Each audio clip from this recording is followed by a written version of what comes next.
Now, you wait until you see this Miro board. It is insane. Look at the level of detail that we've gone on to in today's call. I mean, oh my God, look at this shit. From the top to bottom, we go over price basing psychology, how to make the ads, the best performing copy. I literally will play 3 Loom videos showing you the best performing video ads with contractor service delivery, how to troubleshoot and learn how to improve your client service delivery, how to troubleshoot problems that go wrong. I even play a client call recording of a client complaining and how I deal with that. I even go through all of the metrics in the campaign and how to understand them. And ladies and gentlemen, inside of today's video, you're about to learn everything you could possibly ever need to sign and retain clients. Could you imagine that? Imagine that you are able to retain every client that you get. What type of business would you run? So you're pouring money into ads, you're pouring money into SMS, you're signing a client, then guess what? A month later, poof, gone. Gone. Forever. And it might be a small piece of knowledge, a tiny bit of knowledge that we are going to go through in today's video in this Miro board. So please listen up. Do not fucking stick it on 9 times speed. Listen to what we're about to go through. And if you have any questions, DM on Instagram. First and foremost, here's a really important thing that people ask a trillion times over, which is, Jack, which price do I go with? And you guys seem to struggle to actually pick a price. So in your ad, it's kind of like you're guessing. And then you'll say, oh shit, my client said the leads are all like price shoppers. They don't have a lot of money.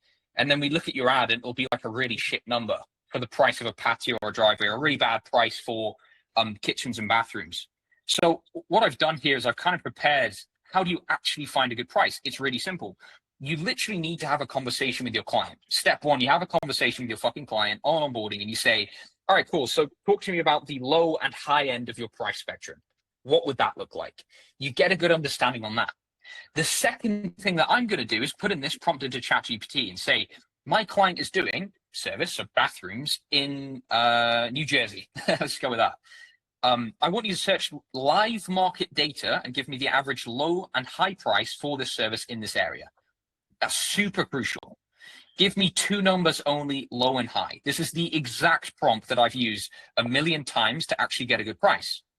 Then based on that, we're going to take the low price and we're going to find which is the closest number on the price psychology scale. So let's say my price that it came back with, it said, Jack, the average price scale is between 5,000 and 10,000. Obviously, I'm picking 4,500. If I wanted a little bit higher quality, I might go with 5,500, right? If I wanted even higher quality than that, I might go with 7,500. And one last thing to mention there, guys, is in the price psychology, if you say something like starting at, that impacts quality. And if you say less than, that impacts. So a lot of your guys' ads says something like bathrooms for 10,000. People will then go, well, the bathrooms are 10,000. It said on the ad, bathrooms for 10,000. You want it to be bathrooms starting at 10,000.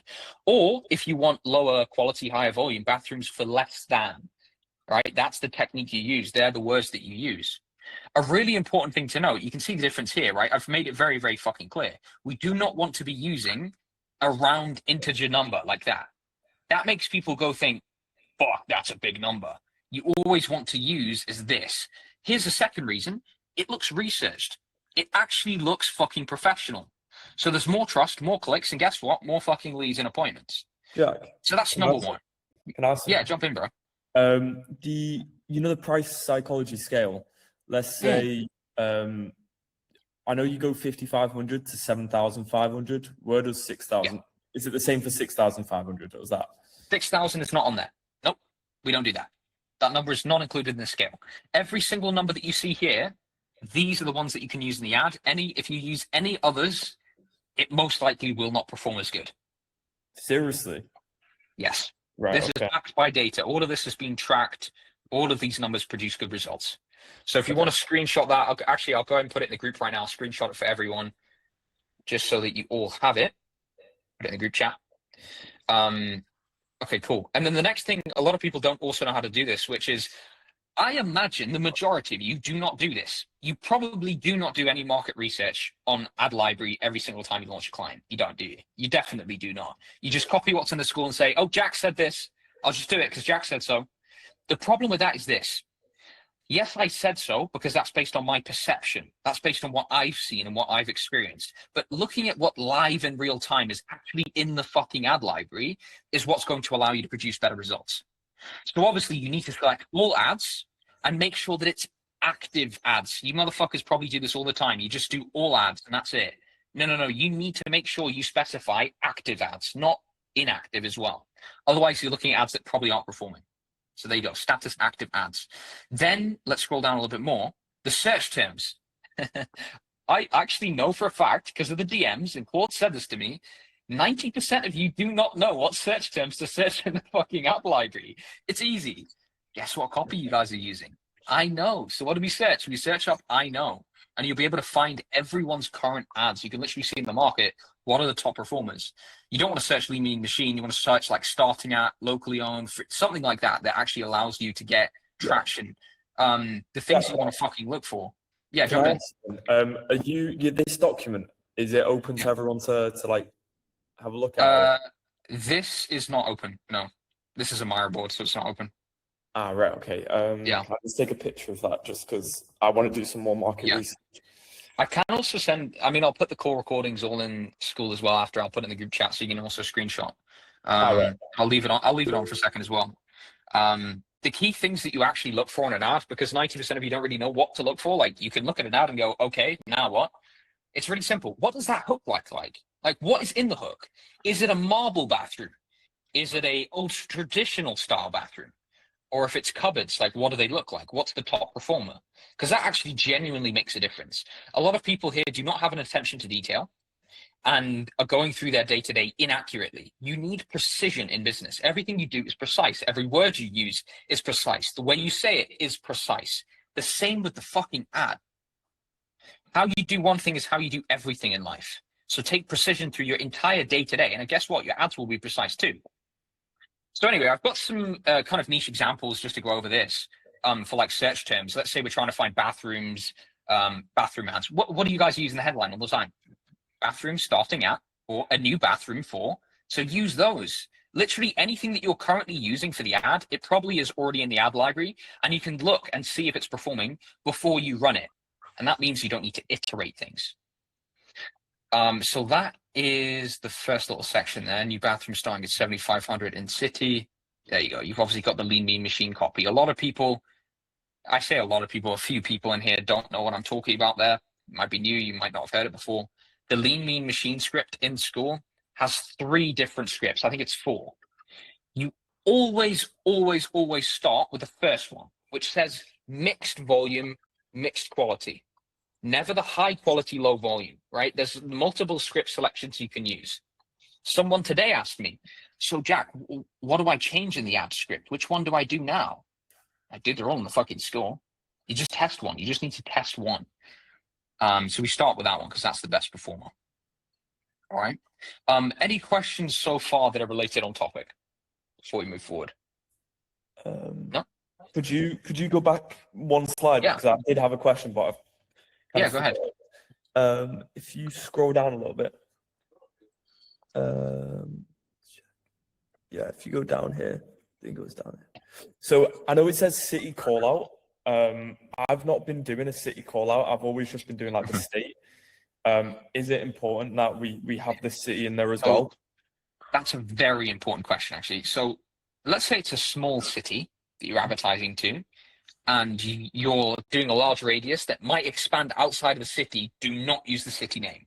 If it's a large city, very, very well known, huge population, it's basically all within your radius, call out the city, not the state, because then it's more personalized and it makes them remember, what are we saying in the ad, Harry? We're saying we don't have a massive company with 20 offices, 50 trucks. If you're calling out a whole state, when you're in somewhere like the actual big city, they're thinking, fuck, so this guy's statewide, not just the whole big ass city. And it ruins the actual connection between the two. So they're interchangeable based on your target location. The in the mixed quality, mixed volume lean mean machine script, it says, oh wait, no, sorry. In the actual I know copy, I don't know if you do you know what you obviously know what I know copy is. It says you've got the state at the top where it says most companies in Alabama charge 5, 10, 20. And then if you keep going down on the script, it will say like, my name's Jeff and I own XYZ business in XYZ city. Do we put the city in there and not the state? Yes, you do. Right. Okay. So even just put the state at the top, but when we go down, it's the city. Yeah. Yeah, And in what that about case, yeah. the headline? I think it's the headline of the description where it says 10 plus years homeowners. Do we put the city or the state? For that? It depends on the size, right? If the city's tiny, you use the state. If the city's massive or large, you use the city. Okay, and does that apply for the I know copy, the second one, like we were just talking Certainly about? does. And oh, it does. Mm-hmm. Okay, so just basically just see, is it a big city? Is his location in, that big city? If it's a small city and it goes outside, no, just use the whole state. Yeah, exactly. Okay, great. All right, thanks. Nice one. All right, cool. I just had a quick question, Jack. Sure. Is it cool if my business partner joins or not? Go ahead. Okay. I'm gonna send him the link. Yeah, Thank you. I'll accept him in 100%. The next topic I wanted to talk about, which is a frequent problem amongst, I think Claude said over 70% of the people in this group, is the KYC. You probably don't even know what it fucking stands for, do you? Know your customer. That is so important. The onboarding call, or towards the end of the sales call, we don't even do onboarding calls anymore, but you need to actually understand your client. You need to understand what they do. There's been multiple people in here that have launched the wrong fucking campaign, the wrong ads, the wrong style. Maybe they did HVAC heat pumps instead of what they thought they did. Maybe they did concrete repairs instead of replacement. Like, it's small things, right? But they compound, and every small mistake you make increases the chances of you churning your client. So we'll go into some details here. What am I asking my client? I'm getting very fucking clear on, first and foremost, what exactly do they do? Tell me, what is it that you guys specialize in? What type of bathroom? What size of bathroom? Everything to do with it. Is it the luxury market? Is it the normal average person market? Is it the more cost-effective market? Who's your target customer? Tell me about that person. Like, none of you are asking these questions, and that's what you need to ask. Then we go into things like the average job price range. So if you're on a call with your client, what do you need to know? Like, genuinely speaking, what do you need to know? You need to know, what do they fucking charge? And what is their maximum drive radius? Because otherwise, if we don't get their fucking drive radius right, they are going to be super furious. If there's one thing you take away from today, it is getting this right first time around. Because if for whatever reason, you're giving them appointments that are out of state, and again, Claude, don't lie, everyone without fail, like literally everyone in here has had this at least once, where their leads or appointments, their client has complained that they are out of state. You need to be very precise with that. And when I say precise, literally ask your client for zip codes. Genuinely say, okay, cool, can you give me zip codes? Can you give me, and open up a map on Google Maps and tell them to mark with paper and pen, we go here, we don't go there. My clients will literally text me an image, a screenshot of them writing down on the map where they want to go, where they don't want to go, what zip codes are their favorite. So we basically get the fucking preferences in here. The same with like job preferences. We literally will ask them, hey, what's your minimum job? So a few of you were already asking that, but not enough. The minimum job is a super important question. It's basically you figuring out, all right, where should my hard stop be with these ads? So the rule I'm going to give you today is your price that you put in the ads, you do not want it to be anything less than 35% less than their minimum. Let me correct that. Their minimum low end average is what I meant. So it cannot be it can't be more than 35% less than their minimum low end average. You do not ever want to go below their hard stop. So that's a clear, pretty important distinction. I'll say that one more time. Huh? Yeah, you need to ask both the questions. You need to say, what is your low end and high end average? And what is your hard stop for the low end price? And you do not want to go below that one. And you can see here, like, you can literally just put in zip codes into Meta, and it means your targeting is going to be extremely advanced, like way more advanced and accurate. You can see here, I've put in an actual example of what this pricing would look like. So let's say my client said the client low end average was 9,500. Then the floor price here is going to be 35% less. So that is 6,175. Now, what do we all know? Can we use 6,500? Fuck no, we can't. We cannot use that. We definitely cannot use this price. But using the price-based psychology that we guys just discussed at the start here, what is going to be the next price we can use? It's obviously going to be 7,500. So that's going to be the price that we choose. So again, you can basically just using that knowledge every single time. I know it off the top of my head, but you guys slowly over time will be able to nail it, right? Boom, that's the price I put in my ad. Because I think a significant amount of your guys' problems and complaints that come from clients, which you will shortly be listening to over here of how I deal with one of my client complaints that literally happened today. It all stems from that. It does generally stem from the pricing that you put in the ad and the type of person you're attracting. Could you go one slide? Sorry, I was writing down some notes on. Yeah. You want to have a look here, or? Yeah, I just want to have a look at this real quick. So the minimum ad. Okay, low average is the 9,500, and then the 35% obviously is 6,000. Yeah, 7,500. And what made you go for 7,500? Good question, mate.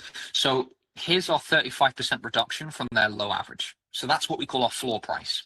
So then what we've got to do is we've got to go over here. We've got to look at our options for the price scale. So we can't do that because it's below it. That's the next one above. Yeah. See what I mean? Cool. Okay, beautiful. Oh, perfect. All right. Next up is going to be talking about the actual creatives themselves. So I did briefly touch on this. You can see here we have 4 different scripts in the school. You want to start with mixed quality, max volume here. You're probably thinking, why? Well, how does a meta pixel work for a client? It works by acquiring volume of data. The reason your campaigns often succeed fast and then all of a sudden stop and go to shit, it's a pixel issue. It's a data issue because you haven't given them enough volume consistently. In order for a pixel to optimize, it needs at least 50 data points. The quicker you can get those 50 data points, the better. You're going to hear me tell that to my client. I'll literally say to him, listen, we need the volume and we need the quality. Otherwise, this will not work. And he's like, yeah, listen, I love the fact you guys are doing that. So you hear that call pretty soon. So here's the script, obviously, of exactly what we're using.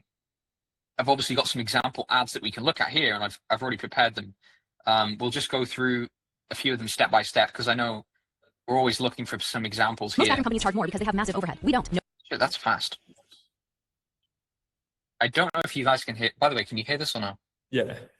Oh, beautiful. Most bathroom companies charge more because they have massive overhead. We don't. No huge offices, no giant fleets, no overpriced marketing. Just a small expert team building beautiful bathrooms at fair prices. Click Learn More to get your free estimate. Okay, so the reason this one performed well is, guess what? It's 16 seconds long. So our CPM was incredibly low because the ad itself is very, very quick and efficient at delivering the message. Now we're going to look at a different variation of this one here in a second. Let me grab the next one here. Let's go balloon. Here's a different variation of that style of ad. A new bathroom for $12,500 in Who spotted the error? What's the error? Replay. What's wrong with this ad? Replay it. Oh, the concentrate. A new bathroom for $12,500 in Sacramento? Okay. What's wrong with the price? Let us go back. What is the low average? Okay. Let's go back over here. Okay, low average is 9,500. It is so high, I think. Okay, so this is a different example. This is not exactly what you saw there on the example. It's more to do with the wording. A new bathroom for $12,500 in Sacramento. It's like it's not together. A new bathroom. It's a new then bathroom. No. Should be starting out. Should be starting out. You should be starting out. Yes. Yes. Oh right. Yes. Good guys. Good. Okay. Fucking good shit. Let's look at some more. I'm going to give you some other niches as well to take an example of. So let's move to the next one. So you see, like, being able to spot that with precision is really fucking important. So well, the ones that did spot it. What was wrong with it? It was that it said 4 bathrooms for 12,500. It needs to be starting at or less than. And I'll tell you the reason why. If it says for 12,500, they'll go, well, I thought it was for 12,500. If they give them any other price, you're basically saying it's set in stone. It's for 12,500. Gotcha. All right, bet. Let's look at this next one. Tree removal for less than $500 in Tampa? We are locally owned and operated. Not a massive company with 20 offices, 50 trucks, and billboards everywhere. We run a lean, mean machine. A small expert team, our own trusted crews, smart systems, and tight project management. That means lower overhead for us and better pricing for you. We use the same high-quality materials and finishes as the big names without charging 3 times more. If you need tree removal at a fair price, click the Learn More button below. All right, cool. What do we think about that ad? Where can it improve? What has it done well? Let's hear some feedback. I think it could, the clips in the middle, we need more. Like, it feels a bit slow. Bit slow? Okay. Yes, absolutely.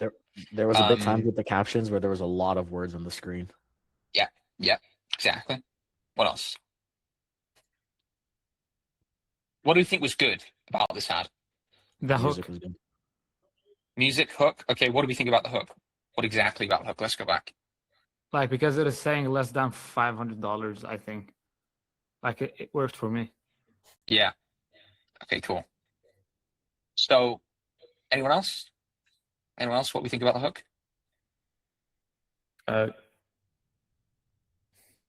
Looks like there's a lot of stuff going on. Yes, exactly. Loads of stuff going on. And what is it doing? Location call out, bang, in your fucking face. Like, it's in your face. So it's very, it's doing exactly what we wanted to achieve. We were getting people that were slightly outside of Tampa. What did we do? We slapped Tampa bang center in the eye line. And we added 2 clips. You guys are kind of spotting it, but not quite being direct with how you're saying it. There are 2 videos going on at the same time. 2, not just one thing to look at. You get to fucking pick. So have you ever seen those YouTube shorts and Instagram reels that have 2 different video clips at once? You guys have probably seen them, right? Guess what I've done? 2 at once, more engaging. So there's a few little things that I want you to bear in mind and potentially take inspiration in your own videos. Let's look at another loom. I think you guys have seen this one before, The but let's garage just go through it door again. for less than $1,100 in North Carolina? We're locally owned and operated, not a massive company with 20 offices, 50 trucks, and billboards everywhere. We run a lean, mean machine, a small expert team, our own trusted crews, smart systems, and tight project management. That means lower overhead for us and better pricing for you. We use the same high-quality materials and finishes as the big names, without charging 3 times more. If you need a new garage door at a fair price, click the Learn More button below. Okay, who's paying attention? Who's paying attention? What worked well? What didn't work well? I love the transitions. It kept me engaged. Yeah. But can I hear the The price girl again? is Did it like a good say- hook. Did it say 100? It said 1,100. Okay, all right. I was just wondering. Garage door. That's not on our image. Yes, there you go. Well spotted, dude. Bro's spotted the one thing, the pricing. Something up with the pricing. Let's go back to this page. What should the price be? It should be 1,700. Okay. Yes. Now, let me tell you something about this client. Guess what happened with this campaign? Guess what the problem was? Anybody know? Tire kickers, price shoppers. Yep. Yeah. Okay, cool. So what should we have done in the first place? Set it 1,700. up correctly with the correct price. That's exactly it. Exactly. So that's the reason why it's so important. So that's a direct example of the reason we have to be so fucking precise, and the reason I even came up with that chart in the first place with prices is because we need a way of not guessing and just getting it right. So good spot, boys. Good spot. Let's look at the next one. This is slightly Is your different. garage door squeaking, making weird noises, or doesn't open and close properly? We can fix it fast. Unlike the other companies, we don't have 30 trucks, 20 billboards, and 10 offices, so our prices are fair. Click to get a quote today and claim up to 30% off. It is All right, boring. what are our thoughts on this ad? Come on. Yeah, this doesn't even have a price, man. I Yeah? don't think that Doesn't have is a price? What else? It's The just a clips are percentage like, discount. Yeah. yeah, the clips are like not really like at the end. I think the garage is opening the wrong way. Yeah, bro's just facing the other direction too. I Like, really what like the the loading fuck? bar though. Yeah, okay, so that's one point we can take away from the video, right? So with something that's low retention, so garage door repair is just a fucking repair. It ain't anything special, right? It's not that exciting, it's just fucking repair. We do short videos and we give them like a bar that basically shows their progress through the video, which they all like. One thing that you should kind of look at, and it's very hard to tell the difference with this, is the actual video timestamp is slightly behind where it actually is. Or at least maybe not on Loom, but it actually is in the real thing. So it makes them feel like they're progressing more than they actually are through the video. So it retains the viewer a little bit longer. So take some inspiration from that, and also learn that that was pretty shit ad, in my opinion. But anyway, I have one last thing I wanted to ask people, which is, can anyone tell me what problems we might get from this ad here? Anyone know? I don't know, but I remember you saying something about the price being like there's a comma. Yeah, the price is wrong. It should be 35, I think. Okay, anyone else?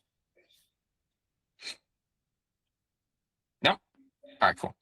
So let's go ahead and look at the price table again to see if it was price. So we said 3,700. In here, we got 3,500. Okay. And actually, I'm going to go even further than this. The pricing is completely wrong. This attracted high volume. Don't get me wrong, it worked because it attracted high volume. There's a lot of tie kickers in there because the price is quite low.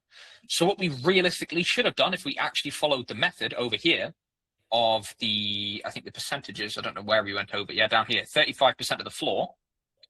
What it genuinely would have looked like is probably 5,500 in all honesty. So think of the difference between that and that. We are now 2 levels above. So we're 2 below where it should be. That is a big issue. So that's why the price tables are so important. Is that just from communicating with the client? Like, why did you go for that price? Yes, that's communicating with the client. That's correct.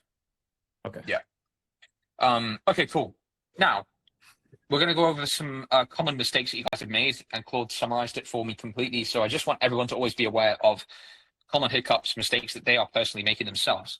But let's take a short break here and see if we have any on-topic questions from what we've just gone over there. The green bar that was playing on that garage door ad, when Yeah. do you use something like that? If you have a video that you know retention is going to be difficult with, so a service that is just like kind of shitty. So let me give you an example of one. Locksmith, garage door repairs, obviously, appliance repairs, electricians, plumbers, things like that. Whereas if it's high, basically if it's high ticket and high thought, like it's something that's on their brain and they're genuinely like thinking about, it doesn't need that. Whereas repairs is like, oh, it just happens, right? It's not something you think, you know, I fancy getting my garage door repaired next month. And I'm going to save up for that. Really looking forward to it. Like it's just a thing, thing that you've done, right? All right, cool. Good question. Now let's jump into this, right? So common mistakes. Every one of these is being made by someone in the group. You need to read them before you build, not after you wonder why your CPL is above $200. Number one, funny this one, and I know this is going to resonate with, is Noah still here? I don't even know if he's still here. Let's see. It's going to resonate with Noah if he's here. He's not here. Isn't that fun? Oh, no. Is he? Noah's father's here? Oh, he's here. He's here. Good. All right. I'm here, Jack. I'm here. Good. This will resonate with you, my friend, right? Captions cut off at the bottom of the screen. Now, Noah, I'm really happy to tell you this, brother. It isn't just you. It is over half of the group have done this. It's not just you, buddy. It's like half of the fucking group have done it. So you need to be very precise with your captions. If this was my screen, it's a terrible square. If this was my screen, you need to have your captions around about here. Not quite in the middle. There's the middle. Just below the middle center line. Right about there. Kind of like what you saw in my video. So that's super fucking important. Next thing is, a lot of people did the same mistake where their price in the video didn't match the price in the copy or the headline or the landing page. So I've spoken about this a lot with our B2B acquisition for your own ads. And it's something called offer continuity. If you have any break in continuity between either the price, the offer, the call out, the city, the service, anything, even the colors, even the logos, the company name, something, it causes a huge problem. Let me give you a really detailed example. Not a lot of you would be aware of this story. There's someone in this group who completely ruined a client relationship on accident for something very small. Their ads, the copy, you know how it says their name? You know, my name's James and I've been doing remodeling for 10 years. In the Lean Mean Machine copy, it says a name, right? They had the name wrong. It wasn't their client's name. And so this old lady decided to call up and say, no, James, I thought I was going to speak to James. And she was like very unhappy and left a bad review. And the client texted back saying, bad review already. You guys haven't even delivered appointments yet. Wondering what the next week's going to look like. Oh my God. Already off to a bad start. I won't say who it was, but it was not a good way to start the week. Definitely the old Sam. No, bro didn't even have fucking clients, dude. Anyway, so that's super important. That's why you got to be precise. Again, I'm going to say this word a trillion times: precision, precision, precision. You don't just shoot a missile and say, yeah, it's, you know, not, yeah, it's pretty much it. I'll do. You go, right, let's make sure this is bang on target. You need to treat your ads the same way, right? So here's another thing. A lot of people, over 50% have done this, which is the number is not the number. You're writing 12,000 in words instead of the actual number. Now, I've told you that that's not okay to do, but I haven't explained why. The human brain literally has to convert those words into a number. That is friction, and it causes people to disengage. Do you want friction and people disengaging in the hook of your ad? Absolutely not. You definitely do not. So that's crucial. Next one, wrong aspect ratio. So like if you're, yes, good old Seb. He did this one a few times. This is basically you're using like a weird aspect ratio. You've got to pick between 9:16 or 1:1. Do not pick like the weird one in the middle where it's like a little bit bigger. Don't do that. Do not do it. And definitely do not upload a image in a video placement. It is not a video, it is an image, and it does not work. Another one is a lot of you guys will send me a quad collage and say, hey, Jack, what do you think about this ad, man? I'll just say it looks trash. It looks terrible because you haven't actually done the one thing that actually matters in the ad, which is the family holding the sign. Okay? So if you're doing a quad collage image, one of the 4 panels must show a person, or at least a family, if family's better with kids, holding a sign that has the pricing on. Because that's your offer, right? The same you were doing a Lean Mean Machine ad, you got to put that in the fucking still image ad. Otherwise, the CPL is going to be terrible. And if you're wondering if I've got data on this, yes, I do. With a quad collage that doesn't have it on, it generally performs literally, I think it's like 40 to 50% less well than it would do if it did have it. So the CPL difference is enormous. So that's crucial. Then you've got the hook showing something that the homeowner doesn't recognize. Harry Potter did this with his HVAC unit. Oh yeah. What a strange guy, eh? Mr. Harry. It's like putting a coil spring on there. It's like I don't know what a coil spring is meant to be doing on there. I don't understand this. What's a fucking HVAC unit looking like? It has to look very familiar. So that with ads and advertising, familiarity is what succeeds heavily. That's why if you were going to record a HVAC video today, you shouldn't be wearing a suit and tie. You should be wearing a nice black polo shirt, because that directly, you know, it looks like them. It looks like one of them. Kind of fit in, and it looks familiar. Another thing is changing the ad copy or script away from the proven templates. If you are, I don't want to say don't rewrite the scripts, because I love people having variants in their script, making new ideas, testing them, because that's what advertising is all about. But if you are completely rewriting the script or using something completely off the grain from what we've taught in the Lean Mean Machine, don't expect to get the same results. Number 8 is multi-advertiser ads are left on. If you boys are not unticking that, like so many of you are not unticking it, it's a massive error. Like we need to be doing that every single time. Using round numbers in the ad price, we've discussed this, but a lot of people, when they came through into the community, they were doing this before. Like they had round prices, 20,000 for a kitchen, 50,000 for a kitchen, like all this other shit. No, you need to use the price-based psychology that we discussed at the start of today's call. And then ad price obviously is a massive one, if not higher than all of these, right? Because that's what gets clients upset, which we are going to listen to here in a second.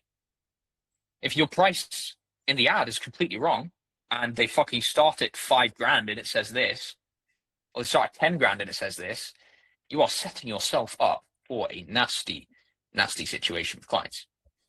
Anyway, we're now going to jump into a bit of a challenge for everyone in this call. So I hope everyone is paying attention. I hope everyone's ready. This is the phase of the call where the majority of people's attention kind of switches off, usually around like half an hour in. Once it gets a little bit boring, my voice starts to sound the same and merges. This is where if I was on a team call with someone on my team, I go, boom, we're going to start picking on people. All right. So we're going to look at a campaign. First and foremost, the problem here that we have to solve is this: bad quality or price shoppers. So my client has phoned me and said, hey, Jack, I've got price shoppers. I've got a problem here. Just so you all know, our lead conversion rate is non-existent. None of the leads have converted into a sale. Here is the campaign results. All right. And I'm going to go ahead and show you the actual ad itself and the targeting. This is all I'm going to show you. I'm not going to show you anything else. And I want someone to kind of predict what they think it might be. And there's a reason I've not showed you the other ad metrics. I want you to imagine, like, look at the CPL here, boys.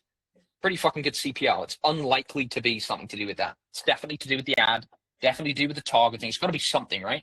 So what do we think? Let's everyone look at this ad for a second. The problem is we have bad quality or price shoppers. Based on what you're looking at here, what do we think it could be? And start typing up. Let's see what we got. Less than 2,500. So he says full house painting, right? Yes. Yes. I think it's So just very for less than 2,500. less than 2,500. Yeah, Okay, cool. I agree. That's what I'm Full house for less than 2,500 is just a bit unrealistic. Normal Yeah. people even know that's like bullshitting. For sure. Okay, cool. Now, what if I would tell you that actually wasn't the case? What if I were to tell you that was not the reason that this was bringing in bad price shoppers? Is it because the I know copy says 2,500 for a full house painting, and then it says less than in the cardboard? Oh, very, very good spot. No, I'm impressed with that, but not quite. It's nothing to do with the price, actually, in this case. So then what else would it be, boys? So you've got to really think outside the. What do you say? The area. Okay, cool. Well done. So that is literally it. Now, a lot of people would jump to, oh, I've got to change the ad. I've got to change the price. Guess what we did? We didn't think like that. Instead, I said, all right, I'm going to do a little bit of information gathering. I want to look at what the zip codes are like, what the income is like in that area that I've gone ahead and set a fattest bubble around. And what we did is this. Our inclusion zone became this. So we changed our inclusion zone a lot. You see what we're including, what we're not including. We've changed our bubble around. We've specified exactly where we want to be targeting. And we've literally selected precisely the income zips that we want. And look at the difference here between the two campaigns. Barely any difference with the CPL, but the quality of person that we're attracting is so much higher. And guess what? This client never, ever brought up the price shopper problem ever again. You're probably thinking to yourself, Jack, why wouldn't you just change the price in the ad? Because that's not something I want to change. It's producing me lots of volume. Is it a little unrealistic? Of course it is. Of course it is, yeah, definitely. But if I were to show that ad to high income, rich areas like this with very good income, they don't give a shit. They just think, oh, cool, I can get a good price from this guy. He's got good quality work. Look at all of these images. One there, one there, one there, one there. There's so much to look at. So you guys are doing a 4-image collage and I'm doing a 40-image collage. Who wins? Me or you? Which one's more engaging? So again, let's take inspiration. Another question for you. What about this ad in particular makes you want to stop and look at it? Any questions? Anything? What do we think? Just so much going on. There's two guys in the background of the family. What the fuck? Cool. Yeah, exactly. What are we thinking? Like in the images themselves, do we see any patterns with color?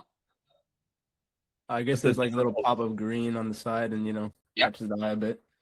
Bit of blue, bit of green. Do you see the color themes? Aesthetics?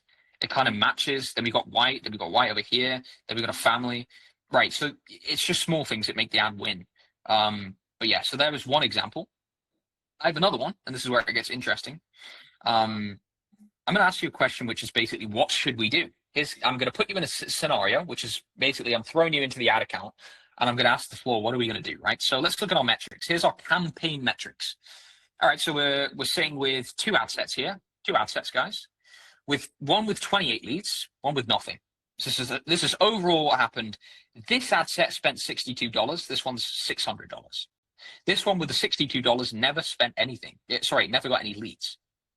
Look at the audience size, massive, right? So audience size obviously isn't going to be an issue. Look at our ad set layout. We have one ad set with 2 videos, one ad set with 2 images. The one that worked is the one with 2 videos. Okay. Our targeting was set correctly, or at least it was back then. And here are the 2 ads. All right, so these are the 2 still image ads that you guys are going to have to diagnose and tell me what to do. So you see, $60 is spent. Imagine this was you. You see $60 spent. You got 2 image ads that look like this. And here are the metrics for those 2 image ads. All right, you see the amount spent. Let me show you this. This is what I want you to diagnose, right? You see the 2 image ads. Here are your metrics. Talk to me. What are we fixing? What are we doing? What's the problem? I think S2 is cooked. I know the CPM's lower, but it's like, oh wait, link clicks one. Yeah, the click-through rate is really low, even though the CPM's low, so no one's clicking on it The, because the price is too high. CTR is so low and people are not resonating. This is the main thing that matters, I think, in this, because they are in the same position, I guess. And the CPC is also a lot higher, so there's CPC and CTR wrong, but in the above, CPC is good and CTR is also good. The only problem is CPM, I guess. But in the S2, all of them are wrong. None of them is going right. Yes, exactly. So here's the thing, right? With this ad here, we're obviously going to switch it off because CPM is quite high. CPC is terrible. Now, if that was a little bit high and it was like maybe sub $10, I'd be thinking, right, cool, it's going to even out. $15 is terrible. That is a high signal that is not placed correctly. CTR is really low. That is completely going to be sucking up budget. Now, this ad, believe it or not, my decision here was to actually switch this one off completely too. I'll tell you the reason why. This CTR does not make up for the high CPM and high CPC. Therefore, I'm going to be investing myself into something that just is inefficient for this style of market, especially in comparison to the video ad that was already producing. So great, we turned off those two ads. We're now, let's say we're, I don't know, 7 days later. This is what we're looking at. We're in the winning ad set, ladies and gentlemen, the one with the two fancy videos that we're producing. You see the two videos here, V1, V2. We're in that ad set now, so welcome to that ad set. You can see this is one ad, number one, let's call that number one. That's spent $600. This one down here has spent, well, nothing. Meta never spent on it, guys. It was in the same ad set. Meta just thought, fuck it. What are we going to do with that?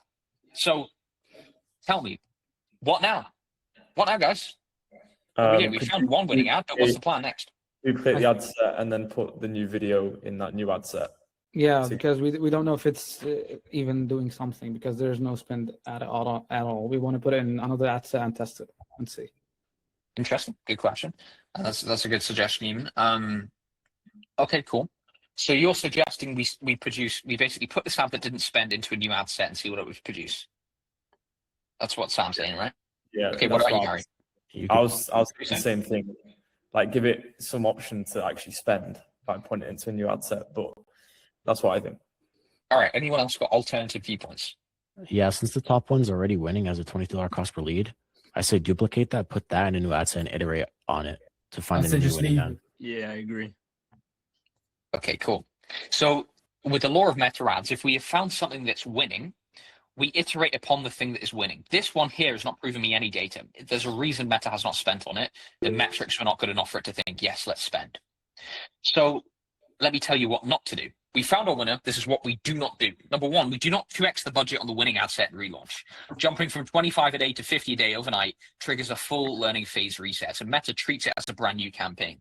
The CPL that took you 2 weeks to optimize completely fucking disappears, and you are starting from zero with twice the ad spend. And then the next thing you do not want to do, which guess what everyone was saying to do, is relaunching that same ad. You're just starting with zero learning data. You don't know shit about the ad yet, boys. You don't know if it works or not. What's the point of testing it when we can already test on a winning ad that we've already proven, right? So anyway, we don't need to go over why budget jumps reset learning and duplicating destroys data, because you guys know that, right? It's very, very simple. But I'm going to walk you through the, I guess, the process that we put it through, right? Here's the correct process. We leave the winner running and add what we call a challenger or an iteration. That's what I like to call it. So you can call it a challenger, an iteration, whatever the fuck you want. This winner, you leave it alone. Just leave that motherfucker. It is making you money. Do not touch it. Do not fix something that doesn't need fixing. And you're going to create a brand new ad set. 7 days later, you're going to say, all right, let's see what these motherfuckers are doing. See what we need to change. Now, you're probably thinking, cool, Jack, you found a winner. You're telling me to iterate. What the hell does that mean? Now, maybe I'm not going to show this yet. I want to see what everyone's suggestion is. Number one, what do we think is going to be the first thing? Ethan's already put his suggestion in, which is great to see. What is the first thing that we iterate on, guys? What's the first thing we change with ads, with like a winning ad? What are we doing? The people. The people, good suggestion. What else? The price. Price, yeah, great. Anything else? The background. Background, Ethan's saying hooks. I think it's a hook. All right, cool. Well, let's look at this, right? Number one is change the price point of the hook. Well done. And when he said that, pretty much got it bang on. Price point, the hook, and by the way, Sammy said people that also would be classified as the hook, because the people were in the hook. So you got that bang on, mate. Well done. The first test after finding a winner is never the script. All right, never the script just yet. It's the number and it's the opening. Whatever price you put in there, change it a little bit on the psychology scale and see which one produces better volume or quality. I'll have a chat with my client and I'll say, all right, how's things going, buddy? Quality's good, volume's good, right? Or if he tells me volume's low, quality's high, I'm going to bump up the volume. I'm going to decrease the price. If he tells me volume's good, but quality's too bad, guess what this next one's going to be? I'm going to raise it to 9,500, a little bit higher, right? Then the step 2 after that, iteration number 2, is to shorten the body, all right? Shortening the body is a really, really effective method of changing a winning ad. So the reason a winning ad might have a high CPL is because you're running it for 50 seconds. A 50-second ad is pretty fucking expensive, right? The sweet spot with meta ads is sub 30 seconds. Sub 30 seconds. Now, if you can then shorten your script, we have scripts in the school already that are sub 30 seconds. You want to go ahead and test that. Iteration number 3, another 7 days later, is and you can kind of pair this up, I think, with number 1, which is maximizing for quality or volume scripting. All right. So it's the same with what we're doing when picking the price. We're changing the price point. We are going to check with the client first. We're going to have a chat to him. We're going to collect all the data before we make decisions. Remember, we make data-driven decisions. So we'll ask him, we'll see, right, what needs to be changed here? Is quality good? Is volume good? What needs to actually fucking happen with this price? Okay, cool. So that's that. Now, here are the rules. We always change one thing per iteration, one variant per test. The same budget as the winner, meaning we put the same amount of cash into it, and we wait 7 days before making any decision. Now, you're probably thinking, why do we wait? Why do we put the same amount of cash into it? It's very simple. Meta ads works in layers, guys, layers. The more you spend, the more people Meta has to push you in front of. So there's layers to the market. There's the $25 a day layer. There's the $50 a day. There's $100 a day. The more you spend, the bigger your bubble goes out. So the best way me to fucking describe it, can I get a pen on here? I get a pen. I hate doing this on the MacBook, but whatever. So the way Meta works, right? Let's say this is layer. Oh my God, that's huge. Damn. That's better. Right, bam. Here's how it works. Layers. Layers like this. You guys, let's just put you as red. Let's say you're doing 25 a day. Right, this is your best quality layer. Let's call it a 5 out of 10. Right, this one's probably a 3 out of 10, and this is a 1 out of 10, the shittest layer of the market. You, on like a $25 a day budget, you most likely are touching the best quality market. Meta produced a statistic. It said, I think over I don't know what it was, just the majority of their marketing is on a $33 a day spend across the board. Everyone's common budget is that. So what has it done? It's optimized for that spend. So $25 a day. We don't want to be doubling that, because then we don't know what it'll do, right? What might it do in layer 3? We don't fucking know. That's a total new experiment. Why change? That's what we call changing multiple factors. Relaunching a new ad in a totally different fucking layer of the market. You guys probably hear me say the word layer of the market a few times. It's the same with if I did $100 or $200 a day. Now I'm dipping through the best, the medium, and sometimes the worst layers of the market. That's why the more layers of the market you go through, the better quality your ad has to become. Cool. What do you mean by layer of the market? Layer of the market is going to be the quality. So the further you get Meta to push you out, the worse the quality gets. Because think about it. How many of the best people in the world are there? Very few. So this is let's say this bubble here, that's your best fucking bit of the market. Ready to buy, problem and solution aware, ready to go. Then let's say that you go into the second layer by spending $100 a day. That's like, we're aware that you guys have the solution, but, our problem's not quite ready yet. We don't really have a burning desire to get a quote from you guys. And then the final layer of the market is, I didn't even know we had a problem, and I didn't even know you had a solution. They need educational videos, long format, 50-second long videos. That's why the CPL is going to be higher in that layer of the market. So the more you spend, generally, the tighter your qualification needs to be and the higher your CPL is going to get. So when people talk about scaling campaigns and their ROAS decreasing, that would be the reason why. That makes sense? And you mean like 25, this is the campaign budget or the ad set budget? Yeah. Just like the ad set budget, yeah. Or the budget per ad. Okay, so we should stay at $25 per ad set, and if we want to scale the campaign, we just do more ad sets with 25. I mean, that was yeah, exactly. That was more of an example, right? This could be the same for at $50 a day and vice versa. Like, I picked 25 as a rough number just because that was what was on there. But just to give you guys an example, let's say you started at $100 a day. This would be the same for busting into layer 3 at $300 a day, and then $900 a day you bust into layer 1, which is the worst quality. That's just how meta ads always works. Jack, that slide just before where you had like the 3 pillars, the green, the purple, and the yellow one? Yeah. So how you say shorten the body script, but when you shorten, obviously, the body script, say we use a different Lean Mean Machine script, we also shorten the ad creatives. So it's not just shortening the body, wouldn't it also be us shortening the video, the actual stuff that goes, it's pretty much completely kind of new. Yeah, the scripting, you're right. The scripting would be roughly different. So you'll see in the school, though, brother, the scripting's basically the same, saying the same thing. It's just condensed. That's what I mean. So like the actual video is going to be shorter, which means it's pretty much like a brand new ad, isn't it? But it's not, because you're still showing the exact same clips, the same order, the same hooks.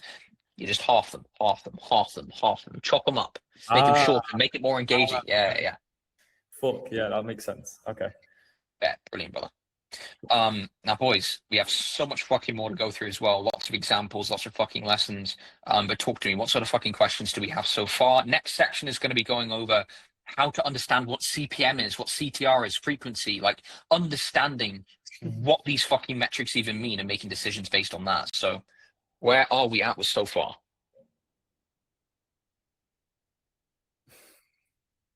Good. Well, that's good. Yeah, I mean, if there's no questions, that means it must be going in well, which is fantastic. Let me just check the chat. Unfortunately, late, couldn't come on time. No stress, brother. I'll upload core recording as well. The only question that I have, because I didn't came in the beginning of the call, I came 5 minutes later. For the price psychology, we should only in the ads use the numbers that are in the. That's right. Only always. Yeah. And these are proven and tested to be the best. Okay, when we want to test, we go either just one up or one down. Yeah, correct. Okay. Based on like what the client says to you. If the volume's high and they want better quality, you obviously want to go up. Okay. Let's see, what other questions we got? Seb. Jack, when we're doing let's say less than less than price, would you also use price-based psychology? For example, the tree ad I'm running, I'm doing a 500, like a less than 500. Yeah. I mean, that is price-based psychology. Here's the thing, bro. Like, tree service is so fucking. Is the Miro good? I'm not going to share the Miro board itself because it has like my entire team structure and business structure on. Like, this is a Miro board. I've got so much shit on this. Like, I can't leak that shit. But I will leak the not leak, but give you the core recording for the full thing. So you can kind of skim through it as we go. By the way, this is the reason I'm not going to be giving people the Miro board or the document, is because they then don't listen to the lessons and hear what I'm saying and hear the emphasis on important points. Don't pay attention and think, oh, I'll get the Miro board at the end anyway. And that's a terrible way to learn. So that's why, like, in lessons, the best teachers I've ever had when I was at flight school, when I was in fucking A-levels or whatever the fuck else, they literally had a rule: you're not allowed to write notes. You're not allowed to write notes. You have to listen and be engaged with the lesson. So, like, that's something I wanted to teach you guys as well, by the way. It's quite useful. But yeah, and Seb, what I'm saying about tree service, bro, is because it's such a low ticket fucking niche. They're just chopping a tree. Like, I know they charge sometimes 1K or more, just depending on the size, but it ain't much. Like, it doesn't even matter. You just need to give them fucking volume and they win. I've got a guy we're running that ad for, and he's just like, Jack, yes, some of them don't have money for it, but the majority just buy straight away because it's tree service and it needs to be done. What's the alternative, Seb? They're gonna fucking tree through their window? It's so easy for them to sell. Okay. I'm gonna make a tea. So hit me with questions. It can be anything. I don't even give a shit at this point. Just any question while I make the tea.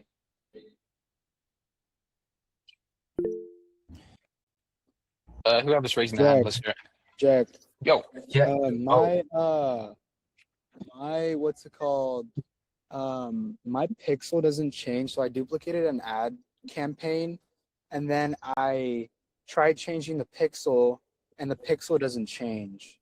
So do I have to just create like from scratch, everything? Your pixel's broken, yeah? No. Like my pixel doesn't change. Like I go down to my creative settings and then I'm trying to change it with like this is like a different client. I'm trying to change the pixel and it's like grayed out and I can't change the pixel. So I'm just confused. Do I have to start from scratch, like make a different campaign? Oh yeah, you have to duplicate that campaign. You can't change the pixel on a campaign that has already been launched or is live. You have to duplicate it. Yeah, that's the thing though. I duplicated it and then it's like it's still not letting me.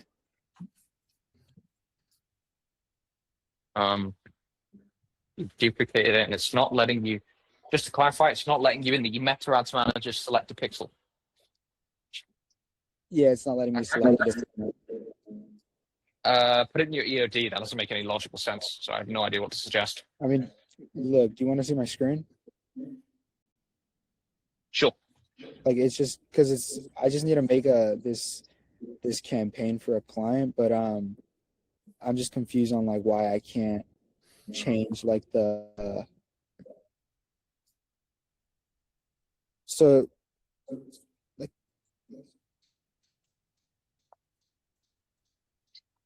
Yeah, no, we're not going to do this today, mate. Your screen's fucking laggy as shit. no, just give it like 5 seconds.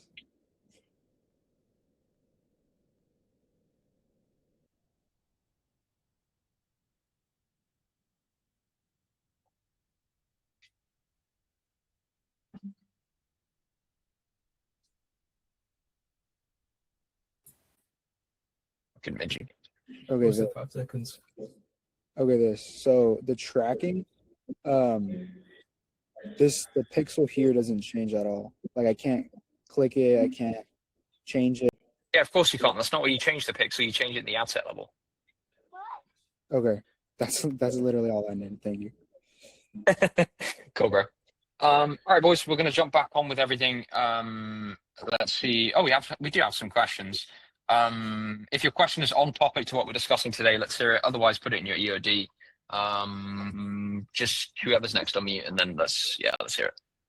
So I was just a little bit confused. Can you like review and touch on the point where when do you kind of like make the script shorter? Like, what do you mean by making it shorter or like making it shorter? Like, when do you kind of? I'm just like a little confused. Cool. So there's basically 3 phases of iterating an ad, right? So this could be either because it's winning or it's not winning. Stage 1, if your ad is not winning, is to change the price of the hook.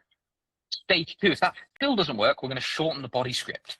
And then if that still doesn't work, I mean, iteration 3, like you can ignore that. That's separate. These are the main things you're going to be doing. If your ad is winning or not winning, these are the things you change when you iterate and make a new one. First, the price of the hook, then the body of the script.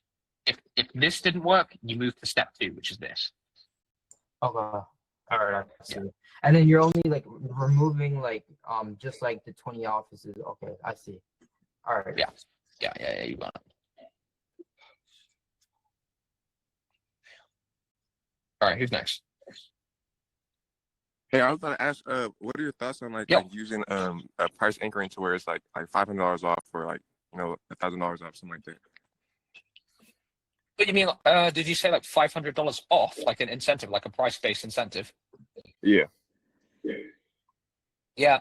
Here's the problem. Like, it is good, but if you did like $500 off, it increases their perception of the price, right? Think of everything that has a discount on it. It's usually expensive to begin with, making them think, fuck, this is expensive.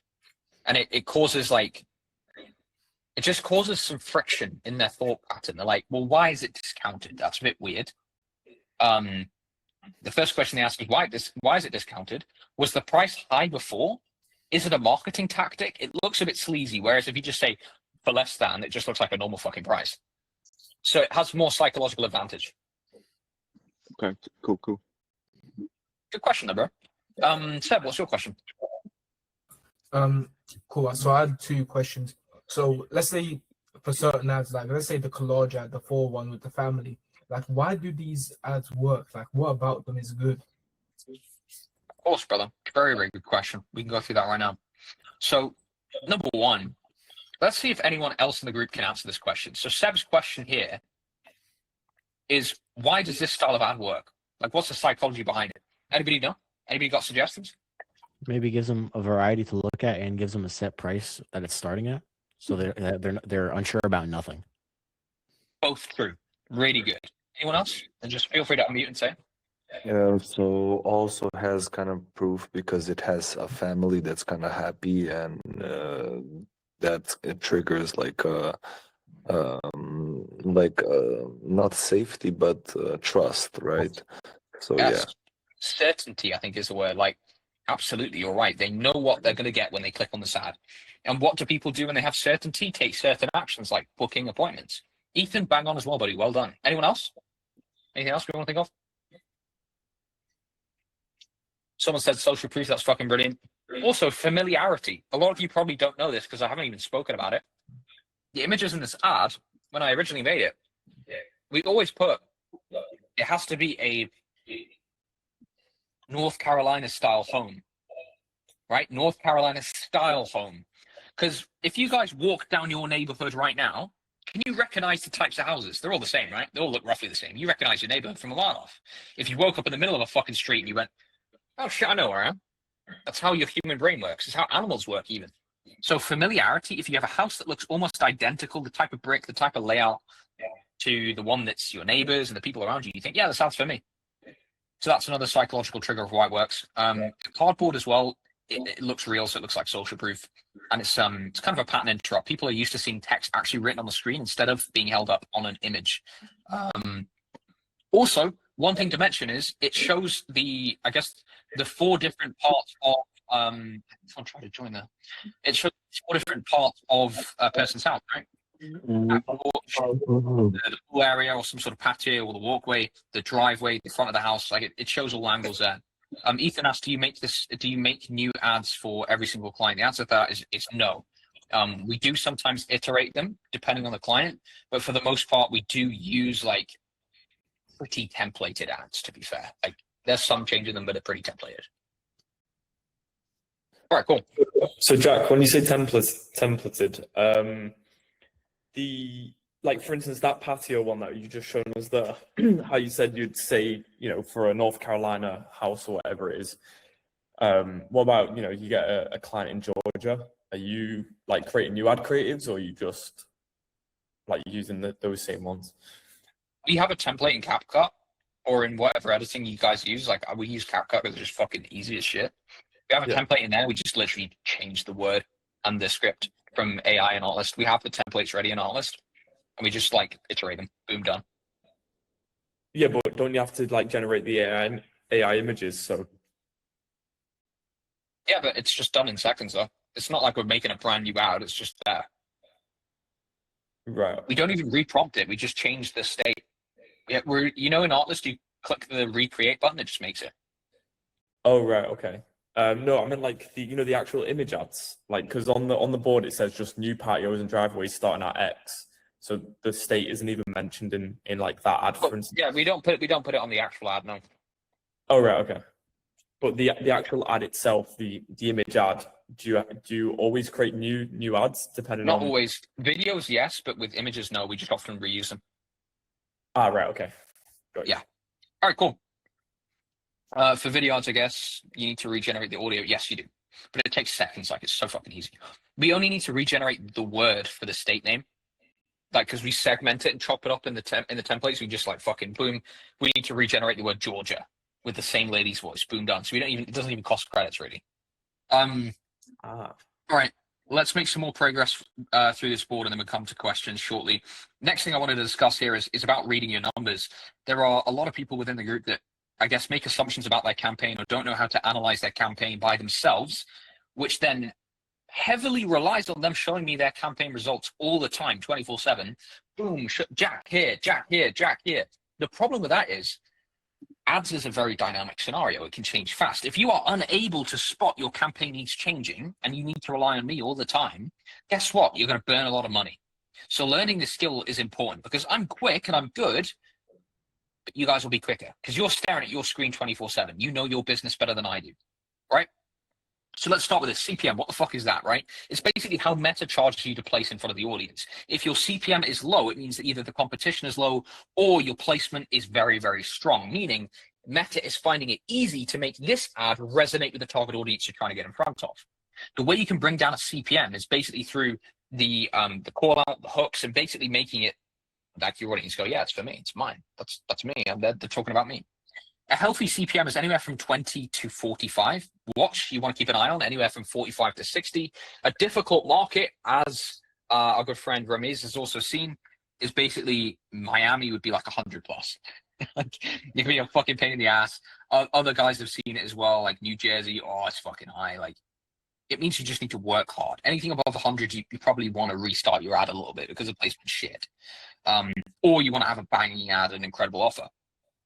Next up, we're talking about CTR. To be very precise, link CTR. Why link CTR? I don't give a shit who's clicking on my fucking profile. I also don't care who's leaving comments or thumbs up or thumbs down on all this gay shit. I care about who's clicking on the fucking ad. Who is coming through to my funnel? So a strong CTR, link CTR, is anyone 3% plus. The next one, healthy, is kind of 1.5 to 3%, borderline 1 to 1.5, and then you got iterate, which is under 1%. That is trash. Now, one thing to mention is the CPC kind of directly correlates with CTR. If your CPC is fine, like really low, like a 0.7 CPC, and this is under 1%, you don't have to worry. You don't have to worry, because your cost per click is really low, so you don't need a high CTR, do you?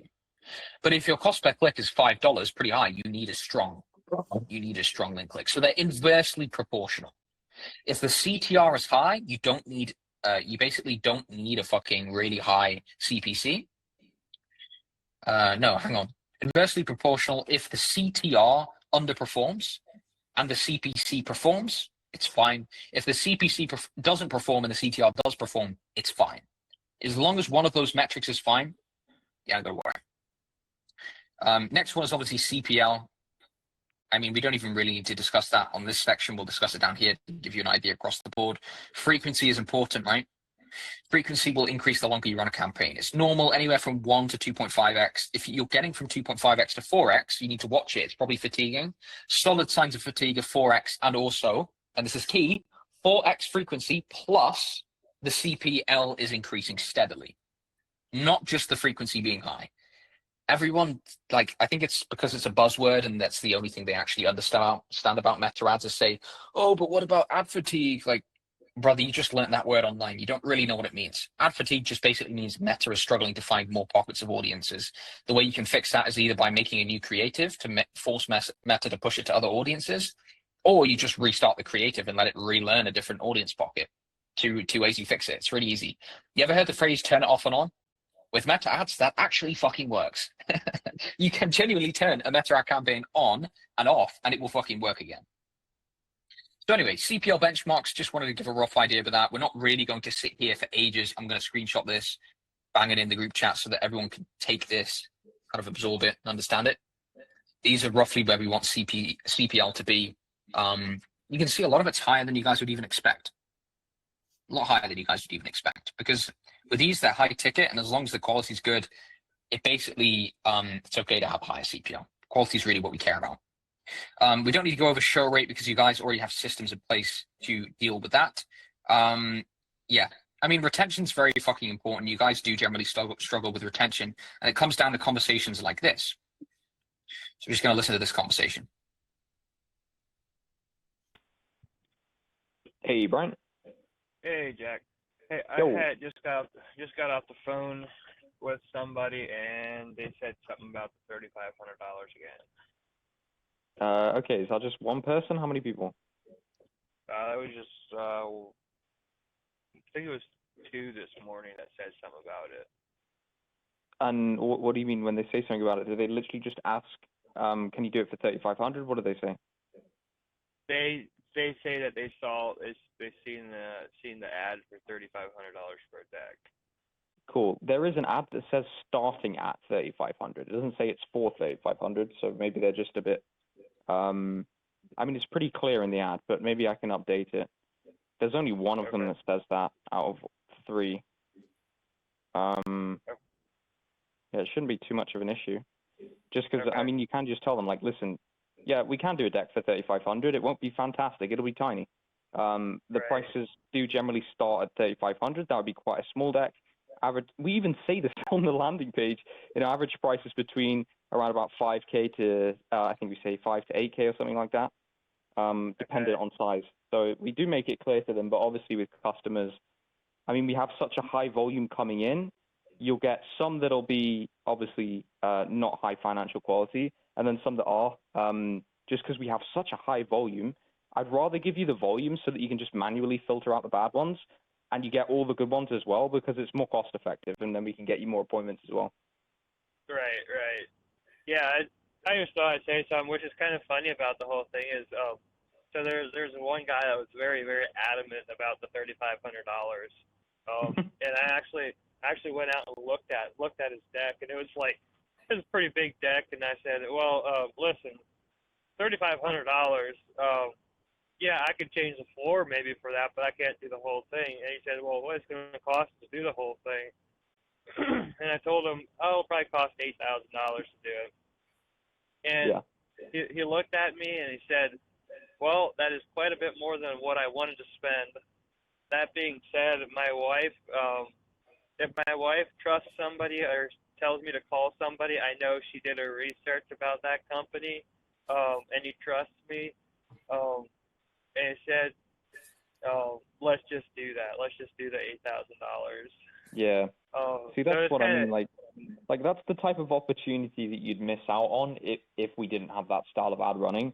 So like in our experience, we always do a huge spectrum. We have 3 different styles of ads: low volume, high quality, medium quality, medium volume, and then lower quality, higher volume, because it just... Who's paying attention? What have I done so far? What have I done so far? You asked him about the 2 that came in. You said, is it just those 2? Because I was clarified. Yeah. Ethan's right. Ramis, what are you saying, bro? I said you didn't say he was wrong. You agreed with him and then explained to him why that was the correct thing to do. Always agree with your customer. Always agree with them, 100%. Cool. Okay, nice.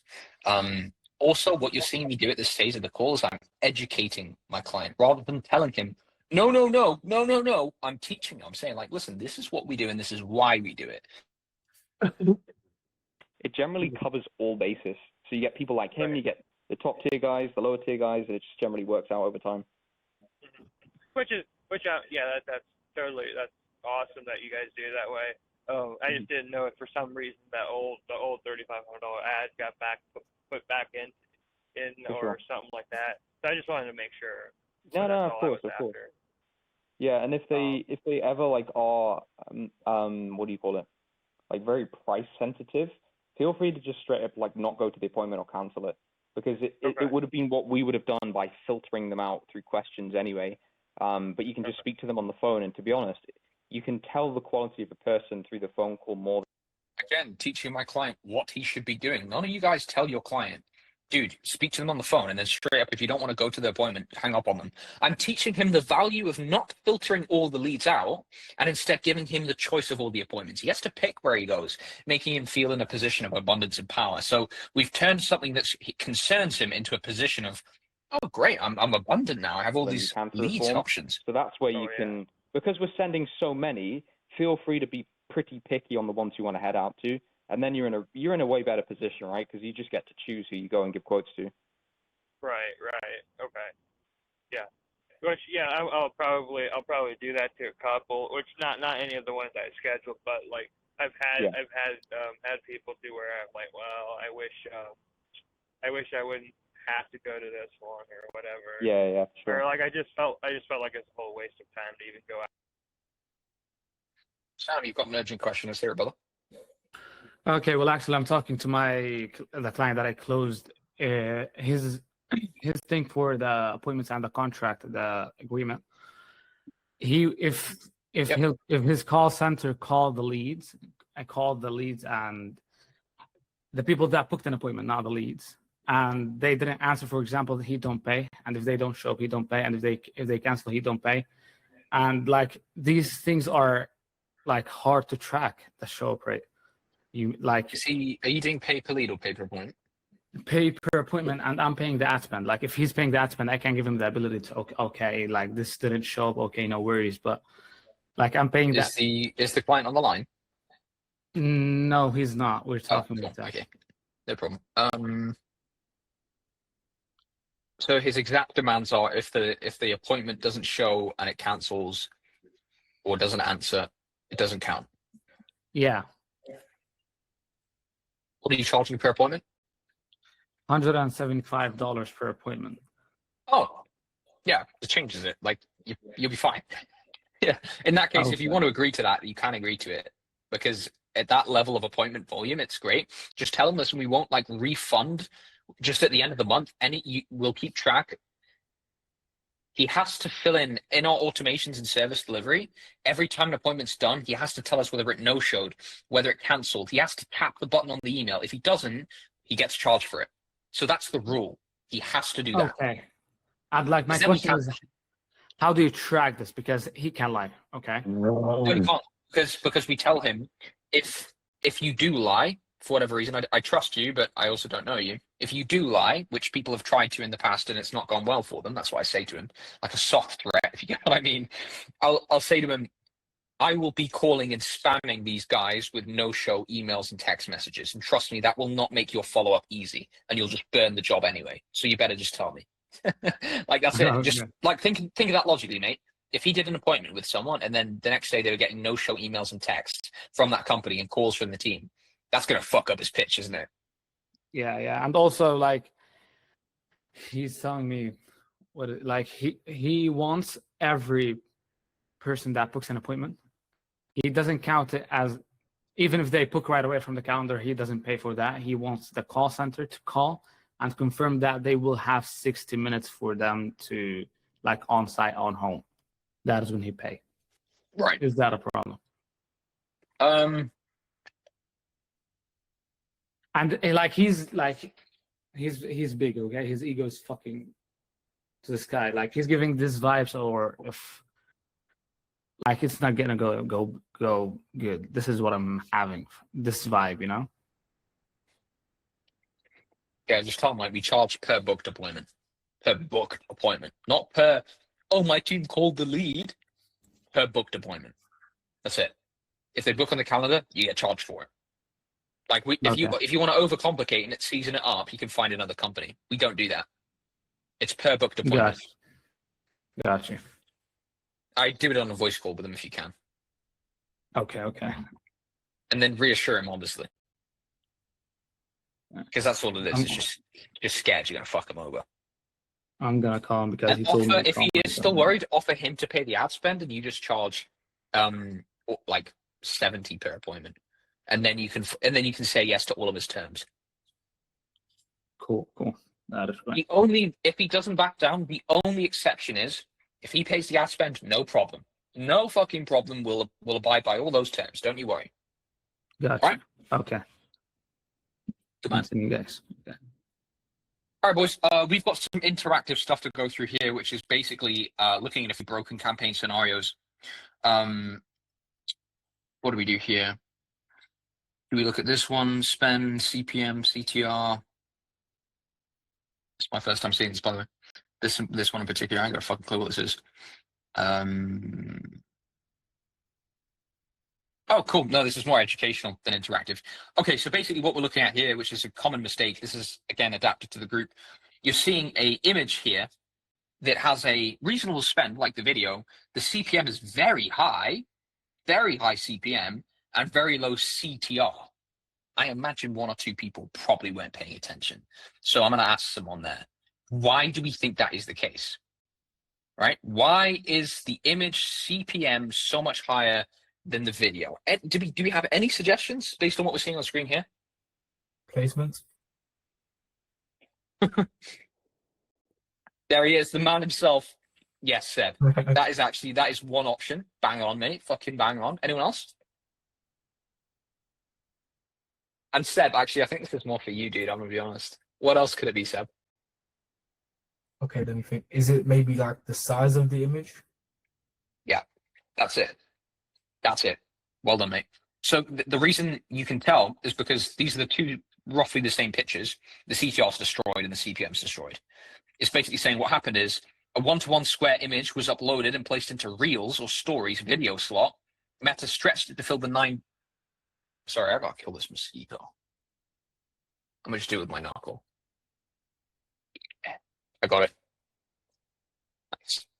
Anyway, so the CPM fucking spiked because it was really struggling to place it. So in short, don't do the weird video shit, and also make sure you're using 1x1 or 9x16. Can you do 4x5? 4x5, no. I wouldn't recommend it. Apologies. What were you I've saying? always been using. We say, bro? I've always been using 4x5 like forever. I know you have. Don't. I used to, by the way. That's what I got taught. Like I didn't know you shouldn't do that. Because it used to work, mate. I used to use it. It doesn't work anymore with Andromeda. The placement strategy is so different. So it should be either 9x16. 9x16 or 1x1 square. Oh, okay. Yeah. Okay, cool. Apologies. Matty, go ahead, apologies. I just wanted to quickly ask, what did you say about the video and the image? So basically, let's look at the metrics here. So we've got the image, we've got the video. The main problem here is that the CPM, for the same spend, the CPM and the CTR is dreadful in comparison to the video. Now, the most common reason why, in this case, the actual reason why the CPM is so high is because we've uploaded the wrong image. We've done it as like a 4x5, or it isn't a 1x1 square or a 9x16. It isn't the exact format that Meta performs well with. Also, another example of that is uploading an image into a video, like kind of what Seb did the other week. So you can see the difference in the CPM after you fix it. And that is, you got it. Okay, cool. I bet. Let's look at Jack, can I ask a quick question? Yeah, go ahead. The collage ads, are they in a 1x1 ratio? Yes, they are, sir. Indeed. Okay, and what did you use to do it? Did you use Canva? Altlist. Yes, sir. So Altlist like put the collages together for you as well? Yes, it did indeed. Oh. All of it. Okay. I was doing it manually. Yeah, you don't want to do that, bro. Okay. Everyone, we are looking at some basic metrics here. We've got a CPM, we've got a CTR, and we've got some spend on this ad and no leads. What is the problem? How do we solve it? Who wants to give it a fucking go? I feel like we haven't heard from a few people in this call tonight. I feel like we've had some quiet people. I want whoever knows they've been quiet to hear some I want to hear some noise. What do we think? Yeah, I think Ethan says, Vishay, let's hear it. Like the hook, it's a hook issue. Like the people aren't clicking on the ad. I think the creative might have some type of issue with it. It's not resonating enough, or it's not something that people are actually stopping and clicking on it. Yeah. Okay. Good. Very, very fucking good suggestion. Ethan, not resonate with the audience. Yeah, bang on. Pretty much the same thing as well. Anyone else? Anybody else got different views as well, or is that what we're all thinking? Maybe also a price thing, because usually I noticed that when CTR is low, it's usually a price thing, and people don't want to click on it because the price is too high. Oh, fantastic. So yeah, pretty much everything that you guys mentioned there is all included with the hook itself. The hook is not stopping the scroll either because the price itself is not good, or what's being shown, for example, is a piece of outdoor equipment they've never seen in their fucking life, i.e. Harry's HVAC machine. So that's one other example as well. Let's move over to the next one. We have low CTR. That is our problem. Okay, low CTR. What is this one going to be, though? No CPL. Wait, hang on. Is that not just the fucking same thing? Good CPM, but terrible CTR. That's not... I swear to God, that's basically the same thing, isn't it? Or am I being special? It's CPM. It's the exact same thing, actually. Yeah, it legit is. What the fuck? Anyway, let's look at this one. Oh, damn. Oh, yeah. Now this is getting good. What are we looking at here?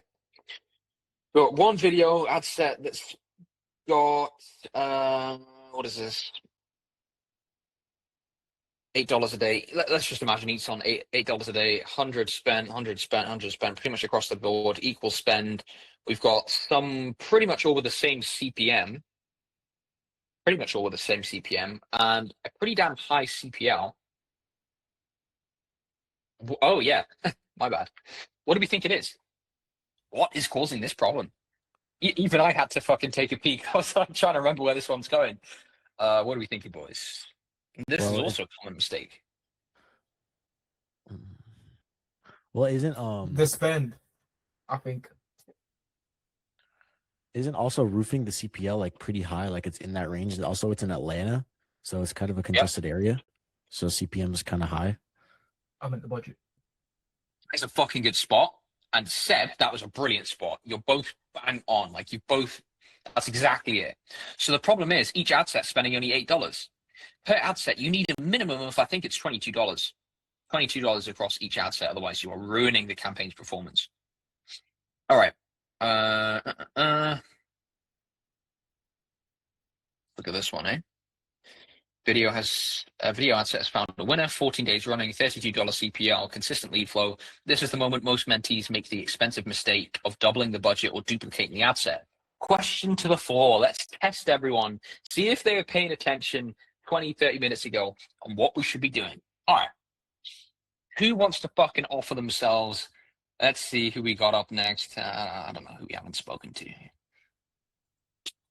Who has not? I think everyone's spoken at least once, but who wants to tell me what we should do with this ad campaign?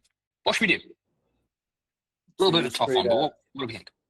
You create another asset with an iteration of the video, or like the ad, the winning ad. Cool. What iteration exactly? Of the winning ad. So you use basically everything, and then you just change the hook. Cool. Cool. What exactly in the hook do you think we should change? The pricing? Is it pricing? Perfect. Well done. And I think Barry, you got that as well. Well done, boys. Yeah, you said the same thing. Well done, brother. Good, good, good. I'm liking this. You motherfuckers are actually paying attention, picking things up. And that, ladies and gentlemen, was our monster Myra board full of some lessons, common mistakes that I've seen every single person in this group make. And hopefully there were a couple aha moments where you guys took away some gems.